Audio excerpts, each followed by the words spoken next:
Welcome back! What the hell? That was dark, but also hopeful at the end. So, welcome to our movie vlog of The Hunchback Hunchback of Notre Dame. Disney. Yeah, aka Frollo wants to bang Esmeralda. In a creepy way. Yeah. Yeah. Okay, can we... How is this rated G? Even at the time, this should have been PG-13. And PG at best. PG at best. I mean, true, but still, the subject matter. Jesus. I know. So, before we go anywhere near this, I'm just gonna check what the age for Esmeralda was in this movie. Yeah. Oh my god, why check it? Oh my god, you're going to give me the creeps for the rest of the night. Anyway, but yeah, so can I get all the negatives out? Go ahead.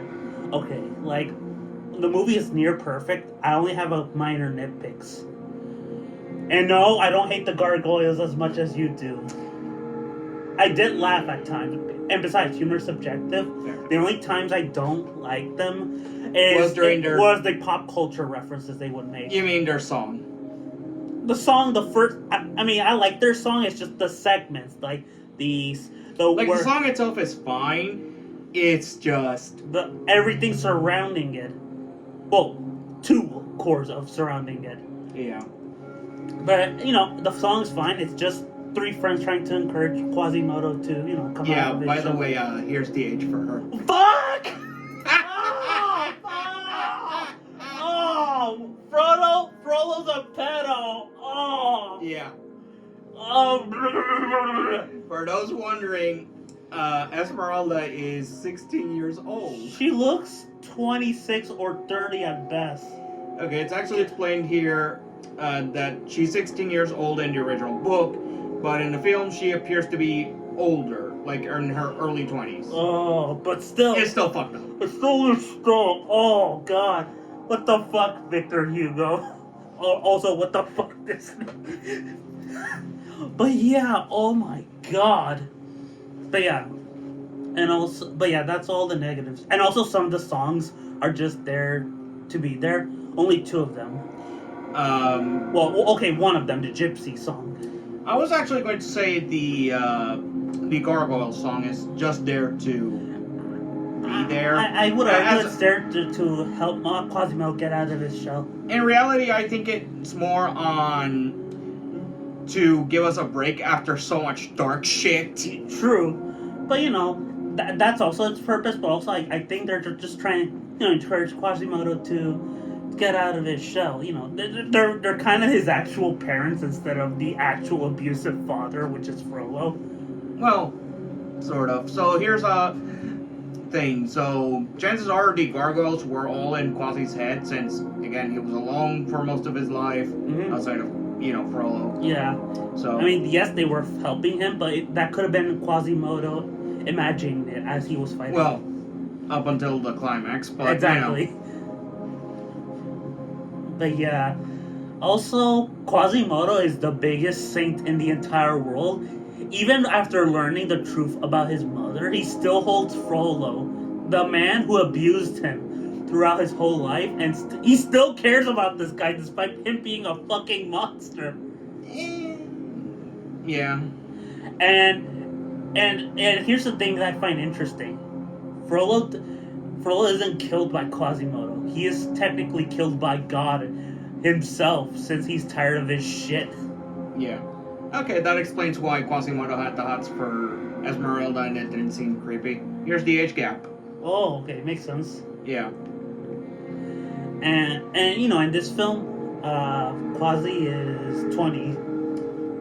I assume Esmeralda in this version is 30 or so. Well, sort of. It's implied that the movie version is in her early 20s.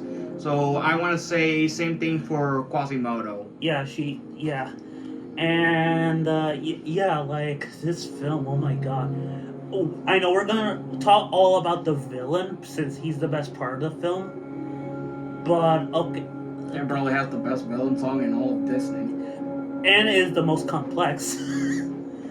But anyway, but yeah, I really love the film. It's one of the few Disney films, or that I actually love. Like I haven't seen all of them. I've only seen, I haven't seen, and even the ones I've seen, I haven't seen since I was a kid. So Yeah, so chances are whether or not they hold up now, it's a different thing. yeah, maybe we'll do it again once.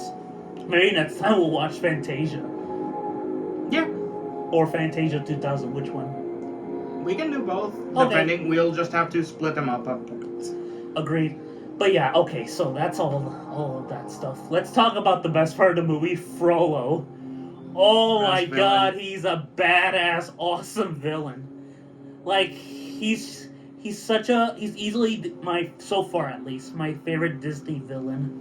Yeah. Like he does terrible things, but he tries to lie to himself that he's a soldier for God when in reality he committed every sin in the book. Like, and it's kind of true in the real world where some Christians will justify all the terrible things they do as God's calling or whatever. Yeah. Which is very frankly true for reality. Yeah, I mean, considering Frollo in the books, he was actually A priest. Yeah. He was a priest, yeah. But yeah, like, which makes Frollo frightening is that he could exist. He's a person in a position of power.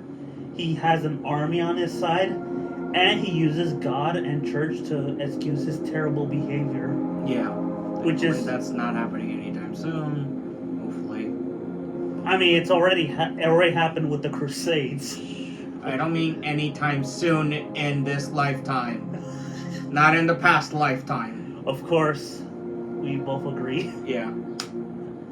This film, and also the songs add to the story. Which okay, maybe this Disney could be my introduction to musicals since before I watched this film, I always assumed all musicals were dumb since most of the songs were just there to be there instead of progress the story. That's not usually the case. Whenever something like that is, it's more like if it was like during the Tarzan Disney movie where Phil Collins basically explains where the songs are just there to be songs for the most part. Yeah. But yeah, like, that's the thing, like, I'm hoping I get to see more Disney and more movies that are musicals that actually add to the story instead of just detract from it. Yeah. And also, the reason I didn't like musical... Okay, I need to get this out of the way. The reason I didn't like musical is because I was trying to be an edgelord. I was like saying, no, musicals are for girls. But now seeing this film, I'm like, holy shit, musicals are fucking awesome. Yeah. And after seeing this and the Back to the Future musical back in New York, I'm like, okay, I'm ready to get into this genre more often. Yeah. So yeah, anyway, going back to Frollo. So what do you think of his design? I like it. It's going back to this movie because for you it's the first time you've seen this. For me, it's been I only seen clips watch of it. this almost every other day if I feel like it, or I usually put it for my little brother. Oh, okay. Wait, really? Wait, what? Yeah, he actually likes that movie. That's cool. He has good taste for the Yeah. most part. Yeah. Whenever you're not putting something awful for him. Yes, like the Cat in the Hat. Oh! Fuck! Oh no! Hey, at least I'm not putting Masters of Disguise. You're a saint. Okay? Never say that I'm a monster when I can easily put that movie to torture him. Yeah, don't ever put that movie. No one deserves that one. Yeah, or Hillary's America. God, I can't believe that's on the list of things we're watching for vlogs. I'll kill you for that one, but you know. At least I'm suffering with you. Fair enough. But We'll see if it still stacks. But yeah, this movie was super surprising. Also, I'm like, the way it tackles its themes is super mature. And by mature, Yes. I don't mean like dark and edgy. No, I mean it tackles them in an adult, sensible way. Yeah. That'll appease the adults, but also the children. Yeah. For me, this technically holds the title of Disney's darkest movie at the time. I'd say, well, I mean, I haven't seen Or all of one of them anyway. This is one of Disney's darker movies. Mm-hmm. And I also love the message of the film that the real monsters aren't the ones who are ugly on the outside. The real monsters are the ones who are ugly in the inside. Yeah, that seems to describe Frollo to a T.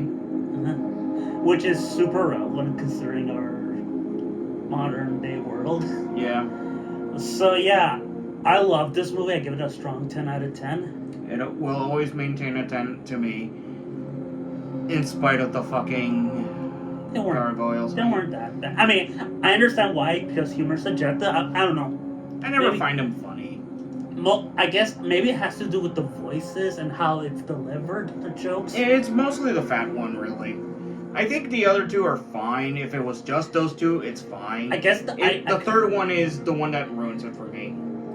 I kind of disagree. I think the fat one was funny only because of the voice actor behind him, which is the guy from Seinfeld. Yeah. Maybe it was his delivery, or... I think that's actually the problem. I think the delivery whenever they make a joke is either off or too long. Yeah. I mean, I understand. Maybe it's the fact that he was just from Seinfeld, and I laugh because it's the guy from Seinfeld. Yeah. But yeah.